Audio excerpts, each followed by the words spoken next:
Hello बच्चों, welcome to class S Verma learn for knowledge.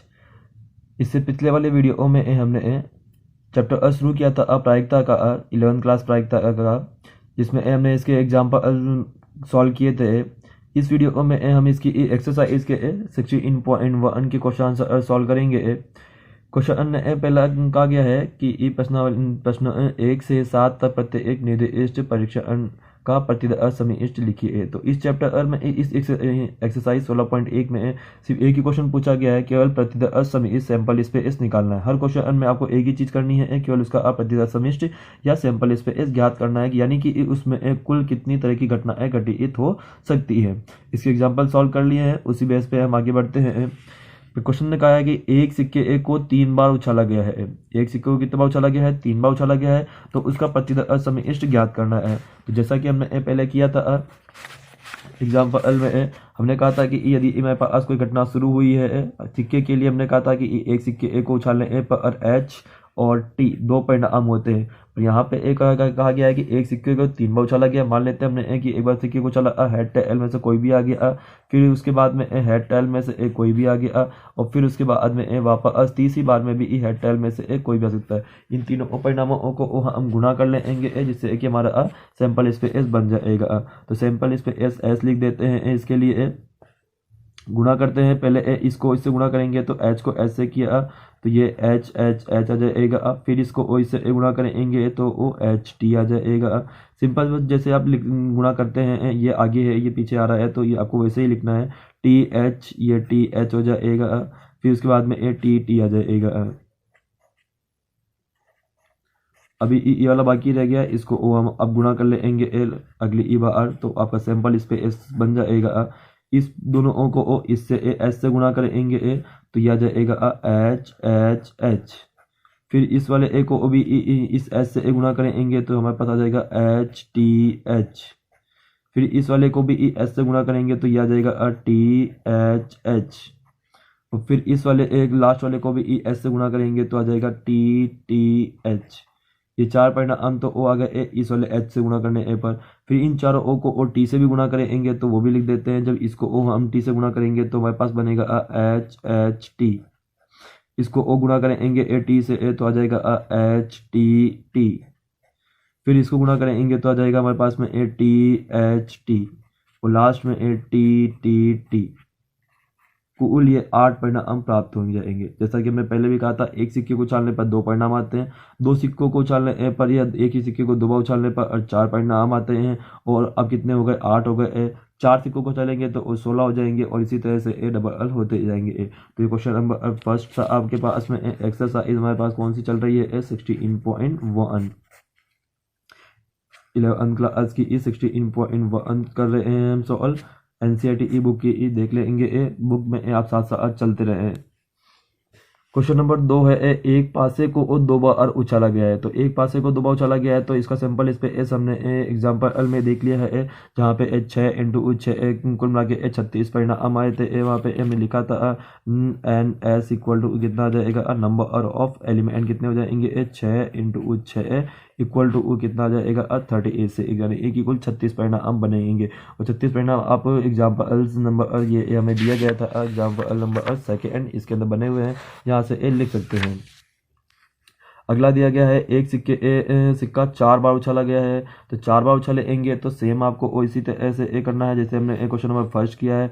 पहले ई बार लिखेंगे तो ओ एच टी आ जाएगा, दूसरी बार लिखेंगे तो भी ई एच टी आ जाएगा, और तीसरी बार लिखेंगे फिर एच टी आ जाएगा, और 4 बार उछाल रहे हैं इसलिए चौथी बार के लिए भी ई एच टी आ जाएगा।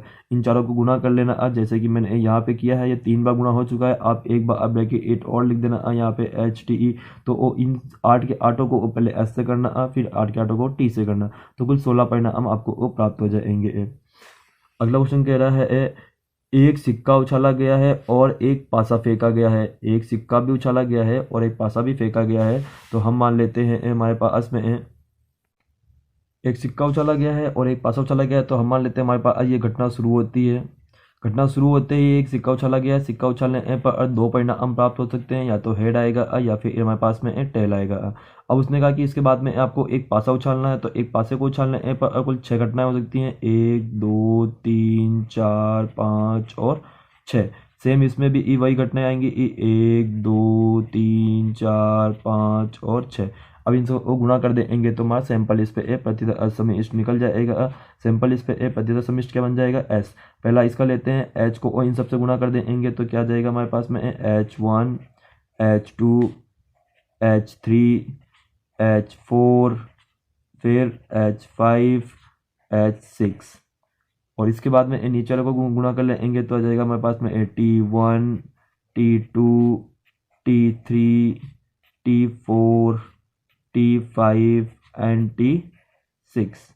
ये कुल परिणाम हमारे पास में एक इस घटना के आ सकते हैं। तो ये आ जाएगा हमारा सैंपल इस पे एस कब, जब एक सिक्के को उछाला गया है और उसके बाद में एक पासे को उछाला गया। अब चाहे हेड आ जाए तो भी पासा उछाला गया, टेल आ जाए तो भी पासा उछाला गया।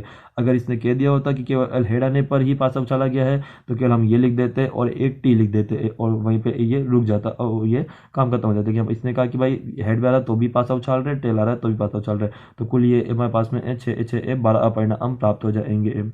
इसका नेक्स्ट क्वेश्चन है, एक सिक्का उछाला गया है और केवल उस दशा में जब सिक्के पर चित्त प्रकट होता है एक पासा फेंका जाता है। तो जैसा कि हमने अभी कहा यहाँ पे इसी क्वेश्चन में आपको बता देता हूँ, एक सिक्का उछाला गया है तो क्या आ सकता है, हेड और टेल आ सकता है। और कहा कि केवल उस दशा में जब सिक्के पर चित्त प्रकट होता है, चित्त यानी क्या हो गया, हेड, तो केवल हेड आएगा तभी आपको केवल सेम ये ब्रैकेट यानी पासा फेंकना है। तो केवल ये आंसर लिखना है। तो एक बार लिख देते हैं। नंबर 5 इसने कहा कि घटना शुरू होती है, आपने एक सिक्का फेंका, एक सिक्का को फेंकते ही हमारे पास में हेड आ गया या फिर हमारे पास में टेल आ गया। अब इसने कहा कि चित्त यानी हेड आता है तो आप एक पासा आप फेंकते हैं, तो पासा फेंकते हैं तो हमारे पास में 1 2 3 4 और 5 6 ये मान प्राप्त हो सकते हैं। अब इनको खाली आपको गुणा करके लिखना है। तो इसको इससे गुणा करेंगे तो इस तरह के 6 मान आ जाएंगे। इसमें कुछ करना ही नहीं है तो लास्ट में टी लिख दिया जाएगा। तो कुल 7 मान परिणाम आपको वो प्राप्त हो जाएंगे जिन्हें हम प्रतिदर्श बिंदु कहते हैं। अगला बोल रहा है क्वेश्चन नंबर 6, एक्स कमरे में 2 लड़के और 2 लड़कियां हैं, वाई कमरे में हमारे पास में एक लड़का और एक लड़की है, तीन लड़कियां हैं सॉरी। उस परीक्षण का प्रतिशत समिष्ट ज्ञात कीजिए जिसमें पहले एक कमरा चुना जाता है फिर एक बच्चा चुना जाता है। तो पहले हमको 2 कमरे दिए गए हैं, तो 2 कमरे दिए गए हैं। मान लेते हैं हमारे पास क्वेश्चन नंबर 6, घटना शुरू होती है सबसे पहले 2 कमरों में से एक कमरा चॉइस करना है। तो हमें यहाँ पे 2 तरह से हो सकता है, या तो वो कमरा एक्स चॉइस करेंगे या फिर एक कमरा वाई चॉइस करेंगे। अब क्वेश्चन ने कहा है भाई कमरे एक्स के अंदर 2 लड़के हैं और 3 लड़कियां हैं। कितनी है, 2 लड़के और 3 लड़कियां हैं। तो 2 लड़के हैं तो उसको हम लिख देते हैं हमारे पास में B1 और BE2, 2 लड़के हैं और 2 ही लड़कियां हैं तो वो G1 और आ जाएगा GE2 आ जाएगा। उसके बाद में एक कमरे वाई में जाते हैं। कमरे वाई में एक लड़का है यानी केवल हम लिख देते हैं इसमें केवल B1 आ जाएगा। फिर दूसरा उसने कहा 3 लड़कियां हैं तो इसमें आ जाएगा हमारे पास में G1 GE2 एंड G3 आ जाएगा। तो ये हमारे पास में आ गए। अब केवल आपको सैंपल इस पे एस लिखना है जिसमें आपको केवल मल्टीप्लाई करके लिख दिया जाएगा। तो पहले कमरा एक्स चॉइस किया गया था और उसके अंदर से बच्चे चॉइस किए गए थे। बच्चों को चुनना था, कहा गया था कि जिसमें पहले एक कमरा चुना गया है फिर एक बच्चा चुना गया है। तो एक कमरा चुन लिया, अब चाहे एक्स चुन लिया चाहे वाई चुन लिया और उसके अंदर से एक बच्चे को चुनना था। तो परिणाम आ जाएंगे हमारे पास में x B1 x B2 x G1 x G2 फिर आ जाएगा वाई B1 और हमारे पास में बन जाएगा Y G1 Y G2 Y G3। ये कुल परिणाम हमारे पास में प्राप्त हो जाएंगे। 1 2 3 4 5 6 7 8 परिणाम। तो ये 4 इसके आ गए, कुल कितने हो गए 8 परिणाम हमारे पास में इसके प्राप्त हो जाएंगे। अगला क्वेश्चन हमारे पास है क्वेश्चन नंबर 7, एक पासा लाल रंग का, एक सफेद रंग का और एक अन्य पासा पीले रंग का एक थैले में रखे हैं। एक पासा यादृच्छिक एक चुना गया है और उसे फेंका गया है। पासे का रंग और उसके ऊपर के फलक पर प्राप्त संख्या को लिखा गया है। प्रतित असमिष्ट का अब वर्णन कीजिए। तो यहाँ पे एक कुल 3 पासे लिए गए हैं। तो यहाँ पे क्वेश्चन नंबर 7 3 पासे लिए गए हैं। तो पहले ए पासे पर 1 2 3 4 5 6 इंटू दूसरे पासे पर भी इस सेम लिखा हुआ है। तो 1 2 3 4 5 6 आ जाएगा। तीसरे पासे पर भी 1 2 3 4 5 और 6 मिल जाएगा। तो हमने जैसा कहा था कि भाई पहले हमने कहा था कि 2 पासों को फेंकने पर 6 और 6 36 परिणाम हो रहे थे। 3 पासे फेंके जा रहे हैं तो कितना जाए 6 और 6 36 इसको 6 से गुणा कर लेंगे तो आंसर आ जाएगा आपके पास में यह जाएगा 216। आपको कुल 216 परिणाम प्राप्त होंगे। तो इसमें आप लिखिए तो नहीं तो इसको ऐसे ही लिख देंगे तो भी ये काम चल जाएगा। क्वेश्चन नंबर 7 एक परीक्षण में 2 बच्चों वाले परिवार में से प्रत्येक में लड़कियों की संख्या को लिखा जाता है। पहला यदि हमारी रुचि इस बात को जानने में है कि जन्म के क्रम में बच्चा लड़का या लड़की है तो प्रतित असमिष्ट क्या होगा। क्वेश्चन नंबर 8 लिखते हैं। बताया गया है कि इस परिवार में सिर्फ 2 बच्चे ही हैं। कितने बच्चे चुने गए, कितने बच्चों का परिवार काम में लिया गया है, केवल 2 बच्चों वाला, या फिर वो लड़का हो सकता है या फिर ये लड़की हो सकती है। तो वो अब मान लेते हैं कि वो लड़का गर्ल है या फिर बॉय है। पहले परिवार में पहला बच्चा, दूसरा बच्चा अभी क्या हो सकता है, गर्ल हो सकता है या फिर बॉय हो सकता है। तो इसका अब फर्स्ट क्वेश्चन का सैंपल स्पेस हमारे पास में आ जाएगा। इन दोनों को गुणा कर देंगे, दोनों ही बच्चे गर्ल हो गए। दूसरा जी को बी से कर देंगे तो पहली बच्ची गर्ल हो गई और दूसरा अब बॉय हो गया। फिर इससे गुणा करेंगे तो वो बी और जी आ जाएगा यानी बॉय और फिर गर्ल है। और उसके बाद में बी ई यानी ई की ई दोनों ही बच्चे लड़के आ गए। तो पहला क्वेश्चन ये पूछा गया था यदि हमारी रुचि इस बात को जानने में है कि उस जन्म के क्रम को वो बच्चा लड़का या लड़की कोई भी हो प्रतित असमिष्ट बना दीजिए। बन गया हमारे पास। अगला बोला यदि हमारी रुचि किसी परिवार में लड़कियों की इस संख्या जानने को हो तो अब लड़कियों की इस संख्या जाननी है तो बताना है कि भाई किसी परिवार में कितनी लड़कियां हो सकती हैं। तो वो लड़के कितने हो सकती हैं, या तो वो 0 हो, एक भी लड़की नहीं है, या फिर उसमें एक परिवार में एक लड़की हो सकती है एक लड़का हो सकता है, या फिर दोनों ही क्या हो सकती हैं, लड़कियां हो सकती है। तो जैसे कि ये आया था इसमें दोनों लड़कियां थी, इसमें 0 लड़कियां हैं और इन दोनों में एक लड़की है। तो कितनी तरह की संख्या हो सकती है, या तो आंसर 2 हो सकता है, या तो आंसर 1 हो सकता है, या फिर आंसर 0 हो सकता है। ओके, नेक्स्ट क्वेश्चन हमारे पास में दिया गया है एक डिब्बे में एक लाल और एक जैसी 3 सफेद गेंदें रखी गई हैं। एक ही जैसी 3 सफेद गेंदें हैं। फिर है 2 गेंदें उत्तरोत्तर बिना प्रतिस्थापित किए यादृच्छिक निकाली जाती है, यानी उत्तरोत्तर यानी एक के बाद में एक निकाली जाती है। इस परीक्षण का प्रतित असमिष्ट ज्ञात कीजिए। इस परीक्षण का प्रतित असमिष्ट में ज्ञात करना है। मान लेते हैं क्वेश्चन नंबर 12 दिया गया है। घटना शुरू होती है तो हमारे पास में घटना शुरू होती है, एक लाल गेंद दी गई है।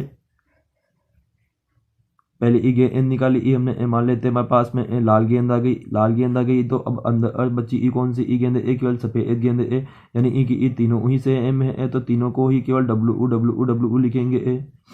फिर उसके बाद में क्या जाएगा, अगर मान लेते हैं लाल गेंद नहीं निकली है तो हमारे पास में कौन सी गेंद निकलेगी, सफेद गेंद निकलेगी, जो कि 3 है। तो 3 में से कोई सी भी निकल जाए सेम ही है। अंदर कौन सी बचेगी, केवल रेड बॉल बचेगी। कौन सी बचेगी, अंदर केवल रेड बॉल बचेगी। और इसने 2 गेंदें निकाली, 2 गेंदें इसने निकाली है। तो वो मान लेते हैं कि यदि ये पहली बार में इसमें ये को ब्रैकेट यहाँ आ जाएगा।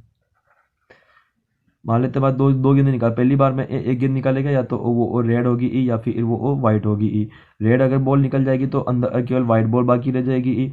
अगर वाइट बॉल एक निकल जाएगी तो अंदर 2 वाइट और एक रेड बॉल बाकी रह जाएगी। इसका सैंपल स्पेस लिखते हैं हम। तो सैंपल स्पेस में क्या सकता है, यदि ये फर्स्ट आपके पास में रेड बॉल निकल गई तो अंदर में से वाइट बॉल निकलेगी। तो वह वाइट बॉल कोई से भी निकाल दे, सब सेम ही है। तो यहाँ पे 3 बार इसको नहीं लिखा जाएगा। तो RW लिखेंगे तो उसको एक ही बार काउंट किया जाएगा कि वो RW है। अब मान लेते हैं हमारे पास में वाइट बॉल निकल गई है, तो वाइट बॉल के साथ में या तो वापस वाइट बॉल निकल सकती है, दूसरा अब वाइट बॉल के साथ में या तो रेड बॉल निकल सकती है। तो ये 3 आंसर इसके अंदर आ जाएंगे आपके। अगला क्वेश्चन दिया गया है, क्वेश्चन नंबर 13 दिया गया है हमारे पास में। क्वेश्चन नंबर 13 है, कागज की 4 पर्चियों पर संख्या 1 2 3 4 अलग अलग लिखिए। इन पर्चियों को एक डिब्बे में रख कर भली भांति मिलाया गया है।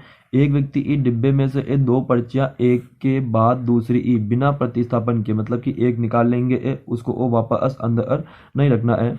इस परीक्षण का प्रतिशत समिष्ट ज्ञात कीजिए। इसका प्रतिशत समिष्ट ज्ञात करना है, तो हम ले लेते हैं इसका क्वेश्चन नंबर 13 आ गया हमारे पास में। अब क्वेश्चन नंबर 13 कह रहा है, वापस पढ़ते हैं हमारे पास में। इसने कहा है कि हमारे पास में कितनी है, 4 पर्चियां हैं।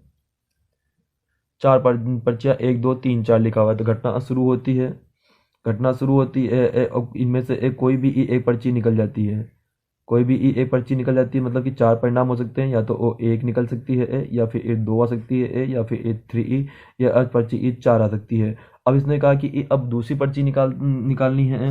एक व्यक्ति इस डिब्बे में से 2 पर्चियां एक के बाद दूसरी बिना प्रतिस्थापन के निकाल रहा है, मतलब बिना प्रतिस्थापन के निकाल रहा है, इसको अंदर रखी नहीं है।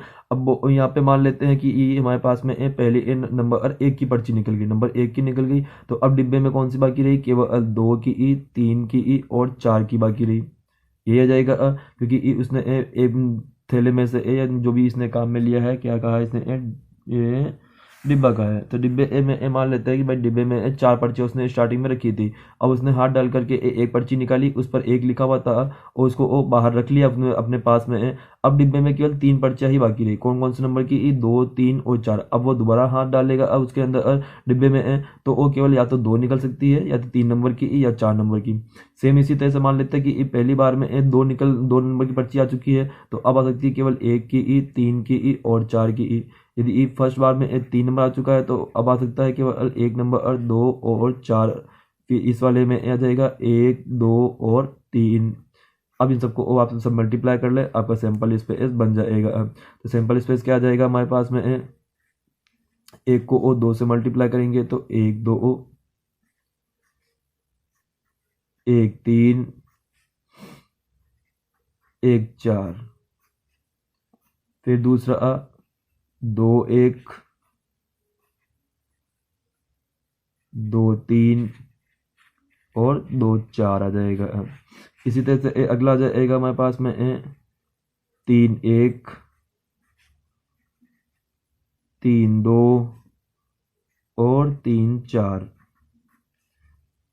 लास्ट आ जाएगा हमारे पास में 4 1 4 2 और 4 3। ये इसका सैंपल स्पेस बन जाएगा। आगे समझ में क्योंकि उसने पहली बार में एक पर्ची निकाली, फिर और बची हुई डिब्बे में से निकालेगा तो वो ये पर्ची निकल सकती है। तो उसने 2 पर्चियाँ निकाली थी, इसलिए ये मान हमारे पास में प्राप्त हो जाएंगे। इसका प्रतिशत असममिष्ट ये बन जाएगा हमारे पास में। अगला क्वेश्चन है, एक परीक्षण में एक पासा फेंका जाता है, और यदि इस पासे पर प्राप्त संख्या सम है तो एक सिक्का एक बार उछाला जाता है। यदि ई पासे ए प्राप्त संख्या विषम है तो एक सिक्के को 2 बार उछाला जाता है। प्रतिशत असममिष्ट ज्ञात कीजिए। तो इसका हम सॉल्व कर लेते हैं, जैसा कि इसने कहा है वैसे वैसे हम करते जाते हैं। Question number 14। सबसे पहले इसने कहा हमारे पास में एक परीक्षण में एक पासा फेंका जाता है। तो वो हम घटना शुरू करते हैं। घटना शुरू होने पर हमारे पास में एक पासा फेंका गया, तो उसके कुल कितने 6 परिणाम हो सकते हैं।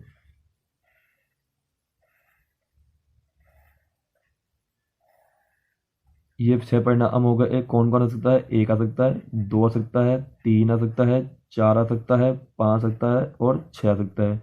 तो ये 6 परिणाम में से कोई भी परिणाम हमारे पास में मान हमको मिल सकता है। अब इसने कहा कि यदि ई पासे पर प्राप्त संख्या सम है, सम संख्या है, तो सम संख्या कौन कौन सी हमारे पास में है, 1 2 है, 1 4 है और 1 6 है। ये सम संख्या मान लो आती है। तो उसने कहा कि ई आपको एक सिक्का उछालना है, एक सिक्का एक बार उछालना है। तो एक सिक्का को एक बार उछालेंगे तो क्या क्या आ सकता है, या तो वो हेड आएगा या फिर टेल आएगा।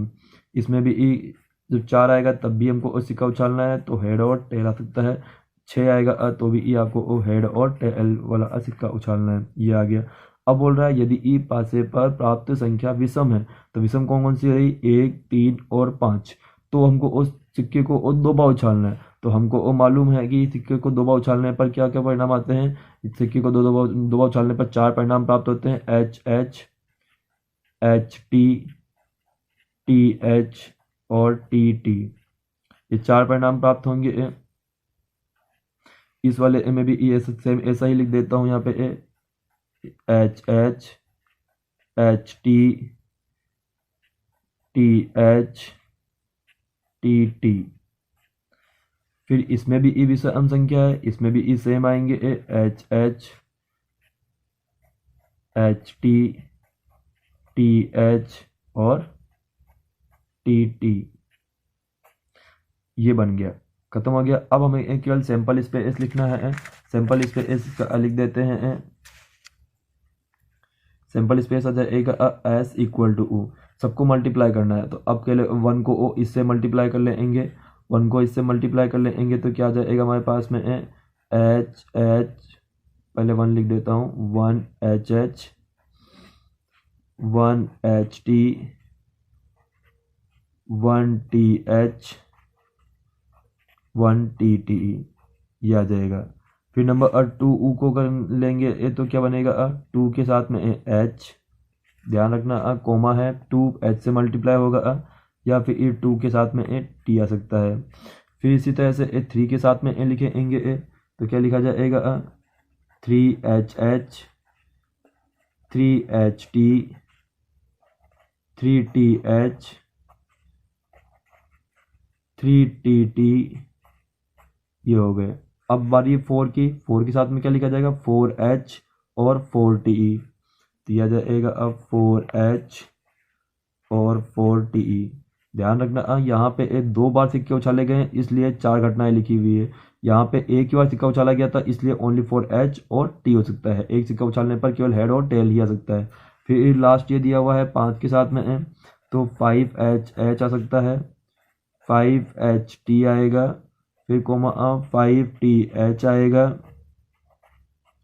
कोमा 5 टी टी आ जाएगा, और लास्ट 6 के साथ में 6 4 और 6 टी आ जाएगा। ये पूरा इसका सैंपल स्पेस बन जाएगा। क्वेश्चन नंबर कौन सा कर रहे थे हम, क्वेश्चन नंबर 14 सॉल्व किया है हमने। इसके बाद दिया गया है हमारे पास में क्वेश्चन नंबर 15, एक पास सिक्का उछाला गया है, यदि उस पर पट प्रकट होता है तो एक डिब्बे में से जिसमें 2 लाल और 3 काली गेंदें रखी हैं, एक गेंद निकाली जाती है। यदि इस सिक्के पर चित्त प्रकट होता है यानी हेड आता है तो एक पासा फेंका जाता है। उस परीक्षण का समिष्ट लिखिए। तो जैसा जैसा इसमें कहा है हम वैसा वैसा लिखते चलते हैं, हमारा आंसर आ जाएगा। तो क्वेश्चन नंबर हम सॉल्व कर रहे हैं अब 15 क्वेश्चन नंबर देख लेते हैं। वापस एक क्या कह रहा है, एक सिक्का उछाला गया है। सबसे पहले एक घटना शुरू होती है, एक सिक्का उछाला गया है यानी ई हमारे पास में या तो वो हेड होगा सिक्का उछालने पर, या फिर ई टेल होगा। इसने कहा यदि ई उस पर पट प्रकट होता है, पट यानी ई क्या हो गया, टेल, तो एक डिब्बे ए में 2 लाल और 3 काली गेंदे 2 लाल गेंदे हैं तो लाल गेंद को हम रेड कह देते हैं यानी ई की R1 और R2 है, और 3 काली ई गेंदे हैं, काली गेंदे को हम B1 B2 और B3 कह देते हैं। ये आ जाएगा जो कि एक डिब्बे में रखी गई है। फिर कहा इसने एक गेंद निकाली आती, इनमें से कोई भी एक गेंद हम निकालेंगे। फिर यदि इस सिक्के पर चित आता है, चित यानी ई की हेड आता है तो एक पासा फेंका गया है। पासा फेंकेंगे तो क्या हो सकता है, या तो 1 2 3 4 5 और 6 आ सकता है। ये हो गया आपका। अब इसके बाद में एक सैंपल स्पेस लिखना है मल्टीप्लाई करके, वो हम लिख देते हैं सैंपल स्पेस। फर्स्ट हेड आता है, हेड के साथ में 1 आ सकता है, हेड के साथ में 2 आ सकता है, एच के साथ में 3, H4, H5, H6, ये परिणाम हमें प्राप्त हो सकते हैं। फिर उसके बाद में दूसरा था हमारे पास में यदि ई टेल आता है, पट आता है, तो ओ TR1 हो सकता है, TR2 आएगा, या फिर TR3 आएगा, या फिर TR3 नहीं है हमारे पास में, केवल R2 ही है, तो B1 लिखना है, TB2 आ जाएगा और TB 3 आ जाएगा। ये हमारा सैंपल स्पेस इसका बन जाएगा। आगे सारे एलिमेंट 6 इसके आ गए और 3 2 5 6 5 11 एलिमेंट हो गए हमारे पास में इसमें सैंपल स्पेस में इसके। इसी तरह से अगला क्वेश्चन दिया गया है, एक पासे को वो बार बार तब तक फेंका जाता है जब तक उस पर 6 प्रकट न हो जाए, इस परिणाम का असमिष्ट क्या होगा। तो ये सेम उदाहरण जैसा है जैसा हमने पहले किया था। तो हम क्वेश्चन नंबर 16 लिख देते हैं। एक पासे को वो बार बार फेंकना है, लेकिन कब तक फेंका जाता है, जब तक कि उस पर 6 नहीं आ जाता। तो हम इसका सैंपल इस पर डायरेक्ट लिखेंगे। मान लेते हैं घटना शुरू की, हमने पासे को फेंका एक बार, और एक बार फेंकते ही फर्स्ट बार में ही क्या आ गया, 6 आ गया। 6 आ गया मतलब घटना खत्म हो गई। अब इसके आगे आगे हमें कुछ नहीं करना है। लेकिन अगर मान लेते हैं हमारे पास में फर्स्ट बार में 6 नहीं आया, तो हमें क्या करना है, 6 नहीं आएगा तो मान लेते हैं कि फर्स्ट बार में फेंका हमारे पास में 1 आ गया, और 1 के साथ में फिर सेकेंड बार फेंका, अब फिर 6 आ गया, मतलब घटना खत्म हो जाएगी। अगर 1 भी नहीं आया, 2 आया है, उसके बाद में 6 आ गया तो घटना खत्म हो जाएगी। ये नहीं आया तो 3 6 हो सकता है। तो इसी तरह ऐसे 4 6 हो सकता है, 5 6 हो सकता है, 6 6 नहीं होगा क्योंकि 6 आते ही तो घटना खत्म हो जाएगी। तो यही परिणाम होंगे। अब मान लेते ये भी नहीं हुआ, तो वो क्या हो सकता है, पहली बार फेंका अब पासे को 1 आया, दूसरी बार पासे को फेंका तब भी 1 आ गया, तीसरी बार फेंका तब 6 आ गया। अगर ये नहीं हुआ, अब पहले पासे को फेंका 1 आ गया, दूसरा फेंका उसमें 2 आ गया, फिर 6 आ गया। तो ये घटना इसी तरह से चलती जाएगी। आप डॉट डॉट लगा दें और इसे ये खत्म हो जाएगा। तो यह जाएगा इसका सैंपल स्पेस जो कहा था इससे कि ये 6 नहीं आया तब तक पासे को फेंकना है। तो ये थी हमारे पास में हमारा चैप्टर 16.1 एक्सरसाइज 16.1। अब इसके नेक्स्ट वीडियो में हम 16.2 सॉल्व करेंगे। इसको आप पहले पढ़ लें, तभी ही आप इसको सॉल्व करें। इसमें एक परिभाषा दी गई हैं, उन परिभाषाओं को पढ़ेंगे हम, और उसके बाद में हम इसके क्वेश्चन आंसर सॉल्व करेंगे। हमारे साथ जुड़े रहने के लिए आप सभी का बहुत बहुत धन्यवाद। बस यही हम कहेंगे कि वीडियो को अधिक से अधिक शेयर करें, लाइक करें और सभी सब्सक्राइब करें, और आगे शेयर जरूर करते रहें। Thank you for watching.